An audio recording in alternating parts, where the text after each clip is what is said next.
আসসালামু আলাইকুম রহমতুল্লাহ। আমি মাহফুজ এমআর বিজ্ঞান মেলা থেকে। আজকে আমি নবম দশম শ্রেণী উচ্চতর গণিত তৃতীয় অধ্যায় জ্যামিতি একটি খুবই গুরুত্বপূর্ণ উপপাদ্য ব্রহ্মগুপ্তের উপপাদ্য নিয়ে আলোচনা করব এবং এটি প্রমাণ করার চেষ্টা করব। আশা করছি তোমাদের সবার ভালো লাগবে। সামনেই তোমাদের অর্ধবার্ষিক পরীক্ষা 2026 নবম দশম শ্রেণী, সুতরাং এই উপপাদ্যটি তোমাদের রয়েছে এই সিলেবাসে প্রত্যেকেরই এবং উপপাদ্যটি খুবই গুরুত্বপূর্ণ। তাহলে চলো ভিডিওটা শুরু করি। ব্রহ্মগুপ্তের উপপাদ্য আমি সাধারণ নির্বাচনটা প্রথমে বলতে চাই। কোনো বৃত্তস্থ চতুর্ভুজ অর্থাৎ একটি বৃত্তে যদি কোনো চতুর্ভুজ অন্তর্লিখিত হয় তাহলে এই এবং চতুর্ভুজ দুটির কর্ণদ্বয় পরস্পর লম্ব হয় এবং এই লম্ব বিন্দু থেকে যে কোনো বাহুর উপর অঙ্কিত লম্ব এবং লম্বটা যদি পেছনের দিকে বর্ধিত করা হয় তাহলে যে বাহুতে ছেদ করবে অর্থাৎ বিপরীত বাহুকে সমাদ্বিখণ্ডিত করবে। আমি আমার মতো করে বললাম, তাহলে চলো প্রমাণ করে এবং চিত্র এঁকে বিষয়টা বোঝার চেষ্টা করি। এটা একটি বৃত্ত এবং এই বৃত্তে একটি চতুর্ভুজ অন্তর্লিখিত হবে। আমি একটু কর্ণ দুটি আগে আঁকাতে চাই এবং পরস্পর কিন্তু 90 ডিগ্রি কোণ উৎপন্ন করবে কর্ণ দুটি। ওকে, এটি হলো সেই অন্তর্লিখিত চতুর্ভুজ যাকে বৃত্তস্থ চতুর্ভুজ বলা হয়। আমি এর নাম দিতে চাই, মনে করি ABCD একটি চতুর্ভুজ বৃত্তে অন্তর্লিখিত হয়েছে এবং এর AC এবং BD কর্ণদ্বয় M বিন্দুতে 90 ডিগ্রি কোণ উৎপন্ন করে পরস্পরের সাথে। আচ্ছা, যে কোনো বাহুর উপর আমরা যদি এই বিন্দু থেকে একটি লম্ব টানি, আমরা M থেকে CD বাহুর উপর একটি লম্ব টেনেছি যা CDকে E বিন্দুতে ছেদ করে এবং MEকে যদি আমরা পেছনের দিকে বর্ধিত করি, বলা হয়েছে যে এই লম্বটা পেছনের দিকে বর্ধিত করলে এর বিপরীত বাহুকে সমদ্বিখণ্ডিত করবে। তাহলে বিপরীত বাহুকে অর্থাৎ ABকে F বিন্দুতে সমদ্বিখণ্ডিত করে, অর্থাৎ AF = BF প্রমাণ করতে হবে আমাদের। F = BF। ওকে, আমি আরেকবার বলতে চাই, একটি বৃত্তে যদি কোনো চতুর্ভুজ অন্তর্লিখিত হয়, যেমন এখানে একটি বৃত্তে ABCD চতুর্ভুজটা অন্তর্লিখিত হয়েছে যার AC এবং BD কর্ণদ্বয় M বিন্দুতে 90 ডিগ্রি পরস্পর 90 ডিগ্রি কোণ উৎপন্ন করে এবং M থেকে CD এর উপর যে কোনো বাহুর উপর নিলেই হবে। আমি CD এর উপর নিয়েছি, CD এর উপর একটি লম্ব টেনেছি ME এবং MEকে পেছনের দিকে বর্ধিত করলে এটি AB বাহুকে F বিন্দুতে ছেদ করে এবং F বিন্দু হলো AB এর মধ্যবিন্দু, অর্থাৎ AF = BF। এটি প্রমাণ করার বিষয় তোমাদের বইয়েটি আছে এবং সম্মানিত শ্রদ্ধেয় শিক্ষকরা এটা পড়ান। আমি বইয়ের মতো করে হুবহু লিখে দিচ্ছি না, আমি বেসিকটা বোঝাচ্ছি এবং কিভাবে প্রমাণ করতে হয় যাতে তোমরা লিখতে পারো। মুখস্থ করার চেয়ে আমার মনে হয় জিনিসটা যদি বুঝো তাহলে এটা যেভাবেই আসুক তোমরা এটা সমাধান করতে পারবে, অথবা কখনো কখনো ব্রহ্মগুপ্তের উপপাদ্য থেকে অনুসিদ্ধান্ত নিয়ে অন্য কোনো উপপাদ্য প্রমাণ করতে হয়, তখনও এটি ব্যবহার করতে পারবে। আচ্ছা, কিছু জিনিস একটু বোঝা উচিত, সেটি হলো যেমন আমরা জানি একই চাপের উপর দণ্ডায়মান বৃত্তস্থ কোণগুলো পরস্পর সমান। এখানে দুটো চাপ রয়েছে, আমরা এই চাপটা নিব না, আমরা CD এবং AB, কেননা এখানেই প্রমাণ করার বিষয়। অন্য দুটো চাপ কি আছে এই বৃত্তের? BC এবং AD দুটি চাপ দাও, BC আর AD এই দুটো চাপ রয়েছে। এই দুটি চাপ দ্বারা উৎপন্ন বৃত্তস্থ কোণগুলো পরস্পর সমান হবে। আমরা BC চাপের উপর ধরি, যদি BC চাপের উপর দণ্ডায়মান বৃত্তস্থ কোণগুলো দেখো এখান থেকে শুরু হয়েছে এখানে গিয়ে শেষ হয়েছে, তাহলে এই কোণটা ঠিক, তাহলে এটা হচ্ছে BAC। আর একটা কোণ এখান থেকে শুরু হয়েছে এইখানে গিয়ে শেষ হয়েছে, BC বিন্দুতে, B এবং C বিন্দুতে শেষ হতে হবে, তাহলে BDC। আশা করি বোঝাতে পারছি। আচ্ছা, তার মানে আমরা দেখলাম এই কোণ আর এই কোণ সমান হচ্ছে, তাই না? আবার যদি AD চাপের উপর দণ্ডায়মান বৃত্তস্থ কোণগুলো কি কি? AD চাপের ওপর দণ্ডায়মান বৃত্তস্থ কোণ দুটি কোণগুলা এখান থেকে শুরু হয়েছে এইখানে গিয়ে শেষ হয়েছে, A এবং D বিন্দুতে শেষ হতে হবে, তাহলে এই কোণটা, তাই না? এটা হলো ABD। যেই কোণ নিব সেই কোণ মাঝে রাখতে হবে। আর একটা হচ্ছে এখান থেকে শুরু হয়েছে এখানে শেষ হয়েছে ACD, এই কোণ = ACD। এই তো এই দুটি বিন্দুতে শেষ হতে হবে। এক জায়গা থেকে শুরু হবে, অন্য জায়গাতে শেষ হবে এবং বৃত্তের কোনো বিন্দুতে স্পর্শ করতে হবে, সেটি মূলত বৃত্তস্থ কোণ। ওকে, আচ্ছা ACD একটু সুন্দর করে লিখি। আরও কি কি সমান আমরা একটু দেখে নেব। আমরা জানি বিপ্রতীপ কোণগুলো পরস্পর সমান। কোন কোন কোণ সমান সেগুলো একটু বিবেচনা করে নিই। দেখো এইটার বিপরীত কোণ কিন্তু এইটা, ঠিক কিনা? মানে BMF কোণ BMF এর বিপ্রতীপ কোণ কোনটা? EMD, ঠিক কিনা? EMD। তাহলে এই দুইটা কোণও কিন্তু সমান। আবার এইটার বিপরীত কোণ কিন্তু এইটা, তার মানে CME কোণ CME ইকুয়াল কোণ AMF। সবগুলো কোণগুলো সমান, সেগুলো আগে উঠিয়ে নিব। এগুলো পরস্পর বিপ্রতীপ কোণ। বিপ্রতীপ কোণ মানে বিপরীত দিকে উৎপন্ন হয়, তাই না? বিপ্রতীপ কোণ পরস্পর। আচ্ছা, বই দেখে সুন্দর করে কীভাবে সাজানো আছে সেভাবে লিখে নিবা, আমি জাস্ট বোঝাচ্ছি বেসিকগুলো। আচ্ছা, তাহলে আমরা আরও কিছু কোণ আমরা পাবো, দেখো, যেগুলো সমান।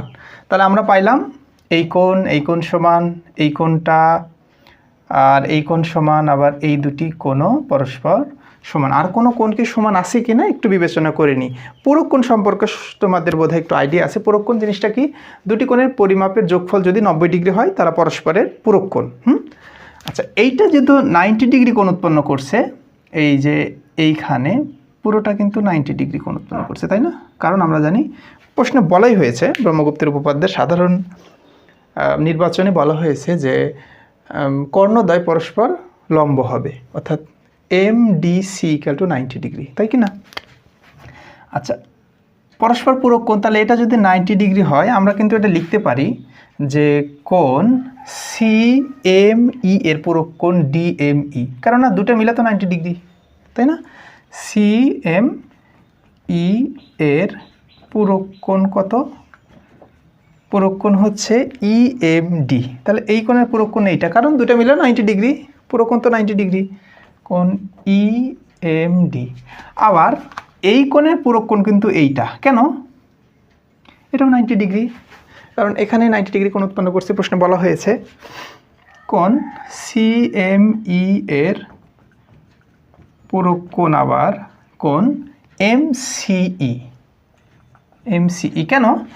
একটা ত্রিভুজ দেখো MEC, ত্রিভুজ MECA, এই = কিন্তু 90 ডিগ্রি। সুতরাং এটা 90 ডিগ্রি হলে এই দুটি কোণের সমষ্টিও কিন্তু 90 ডিগ্রি হবে, তাই না? তাহলে এই দুটি কোণের সমষ্টি যদি 90 ডিগ্রি হয়, সুতরাং এই কোণের পূরক কোণ অবশ্যই এইটাই হবে। আচ্ছা, একই কোণের পূরক কোণ কিন্তু সবসময় সমান হবে। এটা যদি 50 ডিগ্রি হয়, এটাও 50 ডিগ্রি, তাহলে এটা হবে 40 ডিগ্রি। যেহেতু দুটো কোণ সমান, সুতরাং এটাও 40 ডিগ্রি। সুতরাং আমরা লিখতে পারি এই দুইটা কোণও কিন্তু সমান, তাই না?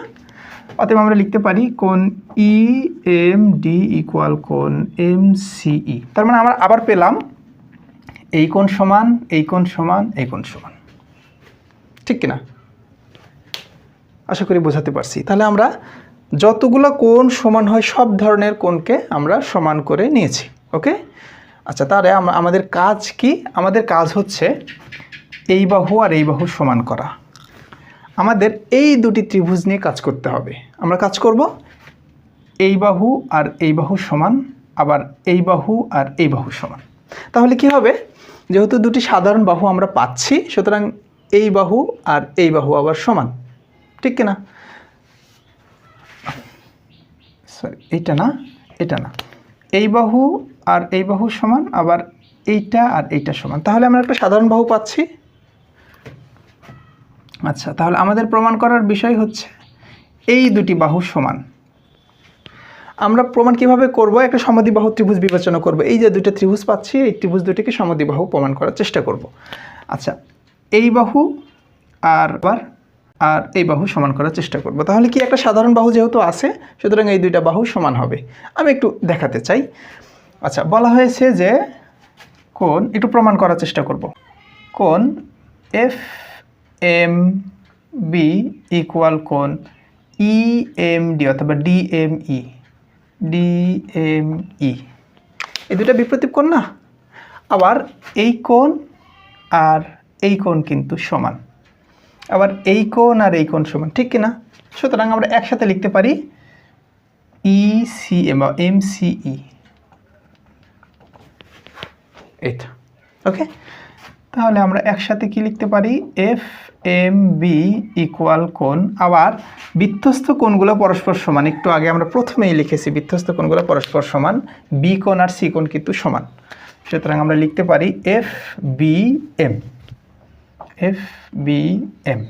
তাই কি না? তাহলে আমরা পাইলাম যে এই কোণ আর এই কোণ যেহেতু সমান, আমরা জানি সমান কোণের বিপরীত বাহুদ্বয় পরস্পর সমান।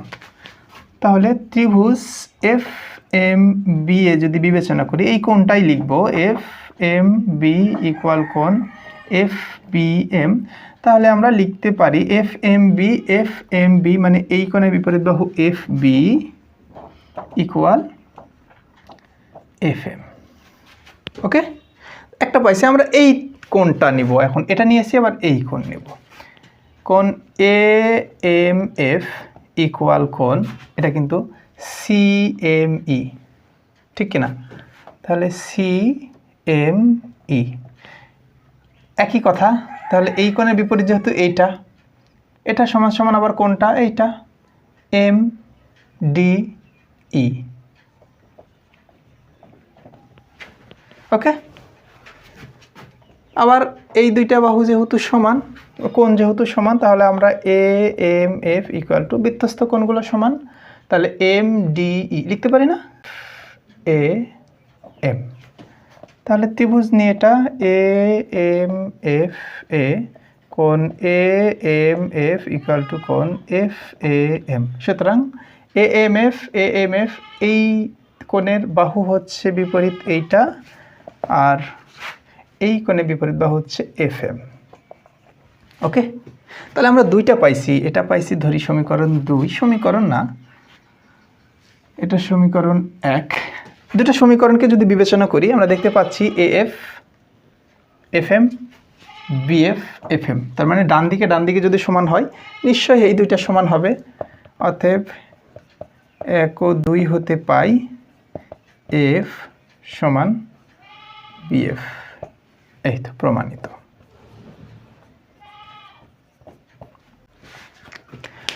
ওকে, আশা করি বোঝাতে পারছি। এই দুটো বড় কোণ আছে, এটাকে আমরা ছোট করে নেব, BAC না লিখে আমরা লিখতে পারি FAM, কেননা কোণ তো এটাই আছে। এর পরিবর্তে আমরা লিখতে পারি কোণ FAM। এগুলো আসলে বইয়ে দেওয়া আছে, আমি বেসিকটা করানোর ট্রাই করলাম। আর একটা কী রয়েছে, BDC না লিখে MDE লিখতে পারি আমরা, তাই না? MDE একই রকম, বা আমাদের নেওয়ার সুবিধার্থে। আচ্ছা, এখানে ABD না লিখে FBM লিখতে পারি আমরা, FBM, কেননা আমরা ছোট ত্রিভুজ নিয়ে কথা বলছি, কোণ সমান থাকলেই হলো।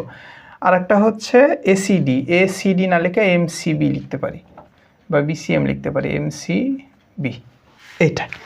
এটাই মূলত ব্রহ্মগুপ্তের উপপাদ্যের বেসিক জিনিসপত্র। আশা করি বোঝাতে পারছি। তারপরেও কোনো জায়গাতে যদি সমস্যা মনে করো, কমেন্টে জানাবে আমাকে, আমি চেষ্টা করব সেটা সলভ করার। আর এরপরে আমরা টলেমির উপপাদ্য সহ পিথাগোরাসের যে স্থূলকোণী অর্থাৎ সমকোণী ত্রিভুজের বিস্তৃতির যে উপপাদ্যগুলো রয়েছে, সেটা স্থূলকোণী হোক বা সূক্ষ্মকোণী হোক, সবগুলো উপপাদ্যই প্রমাণ করানোর চেষ্টা করব বেসিক সহ। আশা করছি তোমাদের জন্য এটা উপকার হবে, এবং তোমাদের বোর্ড পরীক্ষাতে যে প্রশ্নগুলো এসে থাকে সেখানে কমন পেতে বা লিখতে তোমাদের স্বাচ্ছন্দ্য বোধ করবে বা পারবে। তো এ পর্যন্তই আজকে। আগামী ক্লাস পর্যন্ত সকলে সুস্বাস্থ্য ও দীর্ঘায়ু কামনা করছি। আসসালামু আলাইকুম।